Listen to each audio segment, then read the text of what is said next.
정리를 드리겠습니다. 작년 12월 13일 날 대북송금 재판을 하다가 좀 불공정한 재판이라고 그래서 법관 기피 신청을 했는데 이번에 판사가 바뀌면서 말이죠. 그 실익이 없다 해서 각하를 했습니다. 송달을 보냈는데 3번을 안 받았어요. 사람이 3번 간데도 안 받았어요. 한 달이 걸렸습니다. 거기에 사람이 안 살고 있다는 거죠. 그러면은 위장 전입이죠? 그게 아니라면은 사람이 살았으면은 분명히 거기 왔다 간 흔적이 다 있습니다. 연락을 안 했다는 것은 묵살했다는 거 아닙니까? 그러면은 말이죠. 기본적인 법도 안 지키는 사람이 수신제가도 못하면서 치국을 한다? 이거 말도 안 되는 것이죠. 국가의 원수가 되면은 평천하 온 지구 곳곳을 노비면서 외교 전사로서 말이죠. 활동을 해야 되는데 어떻게 평천하를 할 수가 있겠습니까? 여러분 안녕하십니까? 마나임 뉴스입니다. 여러분 우리 그 속담이라고 그럴까요? 격언이라고 그럴까요? 될성 싶은 나무는 떡잎부터 알아본다. 그런 말씀 아시죠? 큰 나무가 큰 제목이 되려면은 어릴 때 묘목부터 보면은 알 수가 있다. 떡잎부터 보면은 이것이 잘 자랄 것인지 그러지 않을 것인지 알 수가 있다. 그런 얘기입니다. 자, 여러분. 지금 이제 윤석열 대통령의 탄핵이 소추가 돼서 말이죠. 아직 심판 중에서 결정이 나지 않았습니다. 그런데 꼭 이제, 꼭 파면이 된 것처럼 조기 대선이 있을 것처럼 해서 막 날뛰는 분들이 있습니다. 대표적으로 지금, 국민의힘 전 대표 한동훈 씨는 말이죠. 잠잠하게 있다가, 윤 대통령이 구치에 있어서 석방이 되니까, 석방에 대해서 축하한다, 감사한다, 우리나라가 좀 잘 되기를 바란다, 이런 얘기가 아니라, 그야말로 이제 대권 행보 비슷하게 하고 있는 거 아닙니까? 지난번에는 그 경북대학교, 보수의 심장이라고 할 수 있는 경북대학교에 가서 또 이렇게 막 분란이 서로 일어나는 그런 장면도 보았습니다. 참으로 좀 이해할 수 없는 것이죠.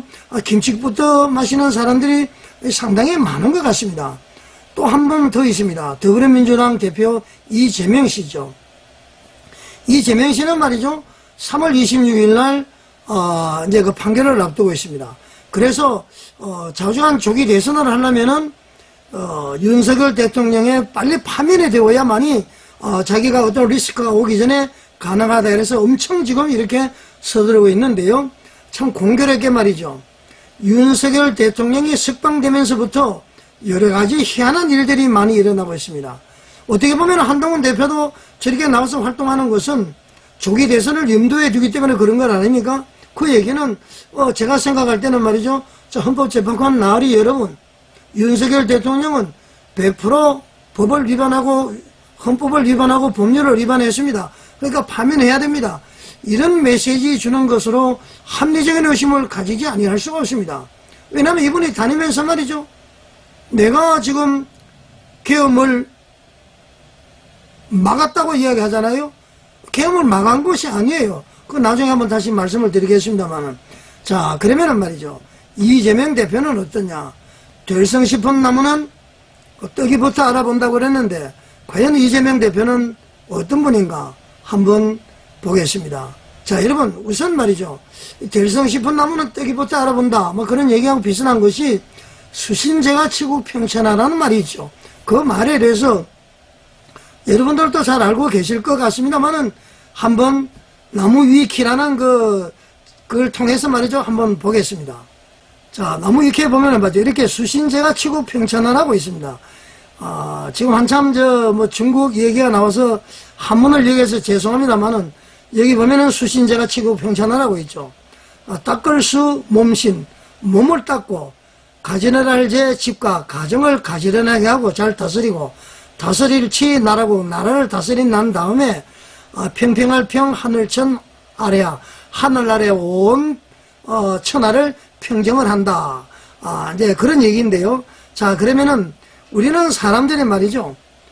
대부분 더 young man ambitious 젊은이와 야망을 가져라. 우리 뭐 어릴 때 다 한 번씩 했던 건 아닙니까? 자, 온 천하를 평정하자.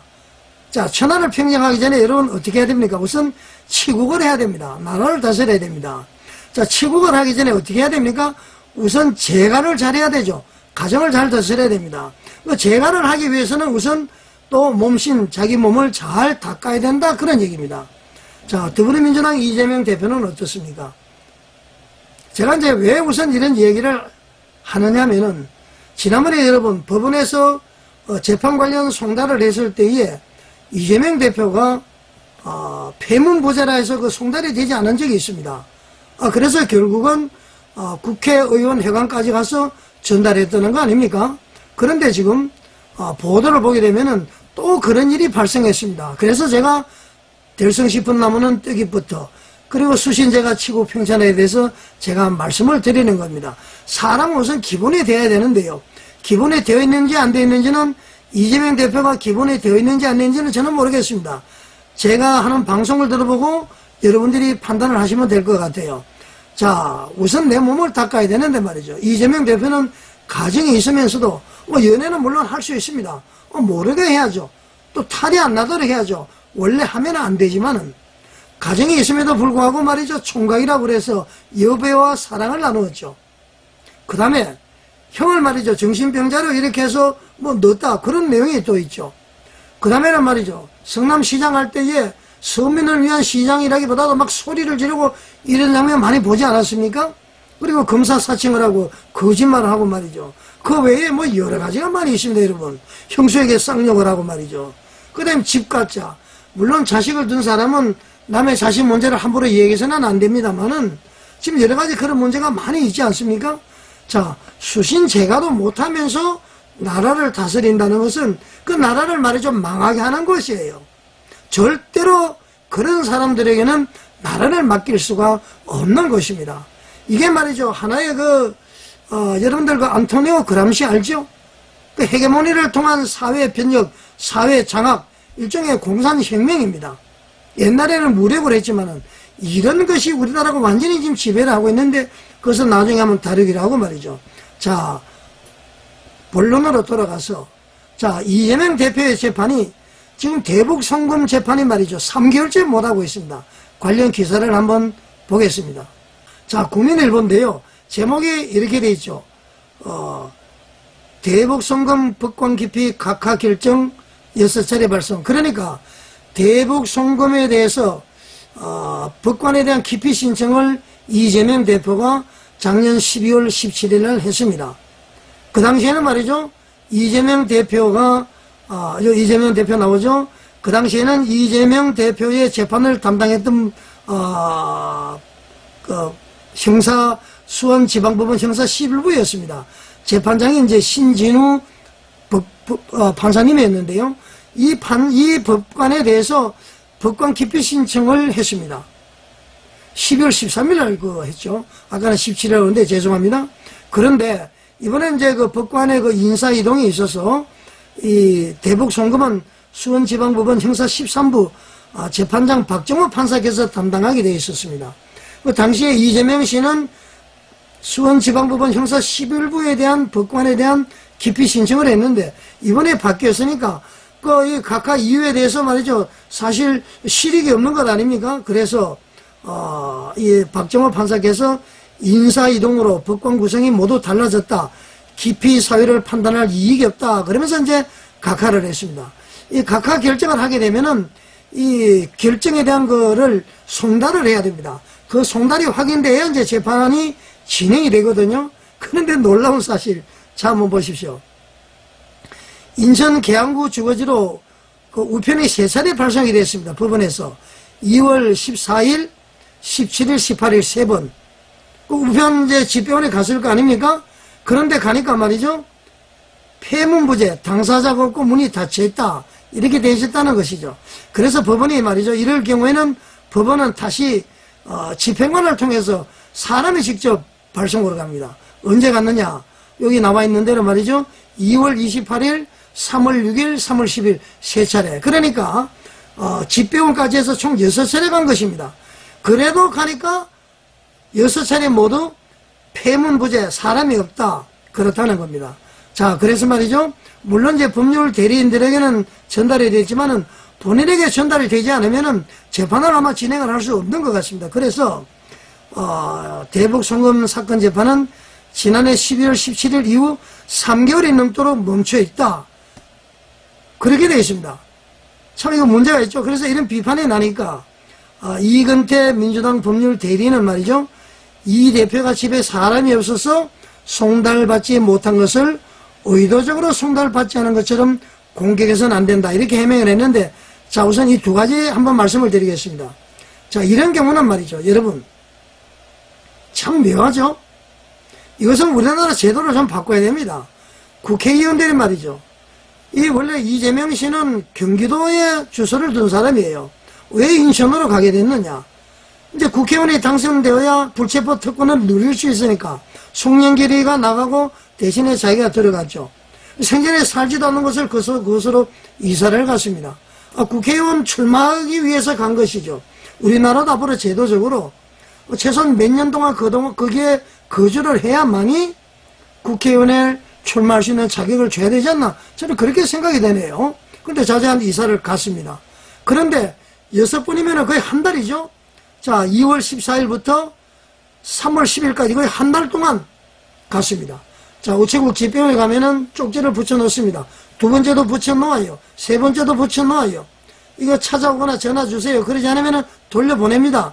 그랬을 거 아닙니까? 이걸 안 받다는 얘기죠. 그 다음에 3월달도 갔습니다. 또 없었다는 얘기입니다. 한 달 동안 그 집에 아무도 없었다는 얘기죠. 그러면은 여러분, 이거 국회의원 출마하기 위해서 위장 전입한 거 아닙니까? 자, 둘째. 위장 전입이 아니라면은 사람이 분명히 뭐 드나들면은 말이죠. 문 앞에 붙이는 거 다 알 수가 있습니다. 그럼 그걸 보고도 그냥 묵살했다는 거 아닙니까? 재판하면은 내가 안 돼. 나는 재판 받을 수 없어. 이랬다는 거 아닙니까? 이러면 양심불량이죠. 두 가지 외에는 저는 다른 이유가 없다고 봅니다. 위장 전입이거나 알면서도 말이죠. 묵살했다는 거. 자, 이런 분이 만약에 이게 사실이라면은 이런 분이 나라의 지도자가 돼야 되겠습니까? 수신을 못한 거 아닙니까? 자기 몸을 잘 못 다스린 거 아닙니까, 여러분? 자, 여러분 어떻게 생각하십니까? 자, 이재명 대표입니다. 지금 말이죠. 여러 가지 사건으로 재판이 이루어지고 있는 이때에 국회의원은 입법기관이라고 그러죠. 헌법기관이죠. 법을 만드는 사람입니다. 이 법을 만드는 사람이 자기가 법을 안 지키면은 어떡합니까? 헌법재판소를 향해서 뭐 온갖 법을 지켜라. 심지어는 최상목 대통령 권한대행가 말이죠. 조심해라. 현행법이니까 직접 누구든지 체포할 수 있다. 그래서 자기는 말이죠. 방탄조끼를 입고 다니고 누가 제보를 했으면은 그 사람을 고소 고발을 해야 될 거 아닙니까? 이 도대체 말이죠. 이재명은 법을 안 지켜도 되고 이재명 외에는 다 법을 지켜야 된다. 그 말입니까? 이런 사람이 지도자가 글쎄 여러분들 한번 판단해 보십시오. 저는 이재명 씨가 지도자가 돼야 된다 안 돼야 된다 이 말씀을 좀 드리려고 했습니다. 여러분 판단해 보십시오. 자, 제가 이제 정리를 드리겠습니다. 작년 12월 13일 날 대북송금 재판을 하다가 좀 불공정한 재판이라고 그래서 법관 기피 신청을 했는데 이번에 판사가 바뀌면서 말이죠. 그 실익이 없다 해서 각하를 했습니다. 송달을 보냈는데 3번을 안 받았어요. 사람이 3번 간데도 안 받았어요. 한 달이 걸렸습니다. 거기에 사람이 안 살고 있다는 거죠. 그러면은 위장 전입이죠? 그게 아니라면은 사람이 살았으면은 분명히 거기 왔다 간 흔적이 다 있습니다. 연락을 안 했다는 것은 묵살했다는 거 아닙니까? 그러면은 말이죠. 기본적인 법도 안 지키는 사람이 수신제가도 못하면서 치국을 한다? 이거 말도 안 되는 것이죠. 국가의 원수가 되면은 평천하 온 지구 곳곳을 넘으면서 외교 전사로서 말이죠. 활동을 해야 되는데 어떻게 평천하를 할 수가 있겠습니까? 자, 여러분. 우리는 말이죠. 환상에 젖어서는 되지 않습니다. 지금 나라가 말이죠. 왜 이렇게 되었느냐? 이 참 보통 문제가 아닐 수 없습니다. 자, 여러분. 이번 주 토요일 날 전부 광화문으로 나오셔야 됩니다. 지금 어떤 사람들은 말이죠. 세이브 코리아다 뭐다 해서 제가 방송을 다시 한번 하겠습니다만은 뭐 광화문 대국본 세력이나 그 다음에는 정광훈 목사님을 뭐 거구라고 그러는데 여러분 절대 그렇게 비판하면 되지 않습니다. 거구 개념도 모르면서 무슨 거구라고 이야기합니까? 폭력을 행사했습니까? 방화를 했습니까? 살인을 했습니까? 그리고 집회 끝나면 쓰레기 하나 있는 거 벗습니까? 절대로 여러분들 그렇게 하시면 안 되고요. 이 암울한 시기에 좌쪽으로 급하게 가는 것을 멈추게 했던 분들이 바로 대국분과 정광훈 목사님이세요. 우리는 말이죠, 그분을 향해서 진보 좌파는 단일 대우인데 우리는 다 찢어져 있잖아요. 대국분은 대회를 하면은 거기 말이죠, 대한문 쪽으로 가면 거기서 또 누가 집회를 하고 있어요. 왜 거기 집회를 합니까? 하나로 해야죠. 말도 안 되는 일들이 일어나는데요, 앞으로 이 하나가 돼야 됩니다. 그러지 않으면 절대 되지 않습니다. 하나가 되지 않는 것은 욕심 때문에 그렇다는 것이죠. 헤게모니 때문에 그렇다는 겁니다. 대한민국을 보지 않고 말이죠, 개인을 보기 때문에 그렇습니다. 숲을 보지 않고 나무를 보기 때문에 그렇다는 것이죠. 자, 그래서 지금 광화문과 대국본 그리고 정광훈 목사님은 윤석열 대통령이 비상계엄 선포하고 전부 침몰하게 있을 때에, 낙심해 있을 때에 적극적으로 나서서 대통령의 비상계엄의 당위성을 설파해서 오늘의 이 여론을 만들어낸 장 본인이 바로 대국본과 정광훈 목사님이라는 얘기입니다. 절대로 폄훼해서는 안 되고요, 거기를 중심으로 가야 된다. 어떤 분파적인 행동도 우리 애국운동의 힘을 약화시키는 것이다. 좌파들의 전략이다, 계략이다. 그렇게 보면 될 것 같습니다.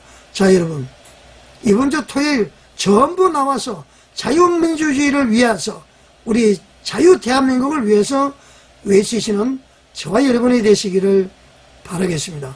시청해 주셔서 감사드립니다.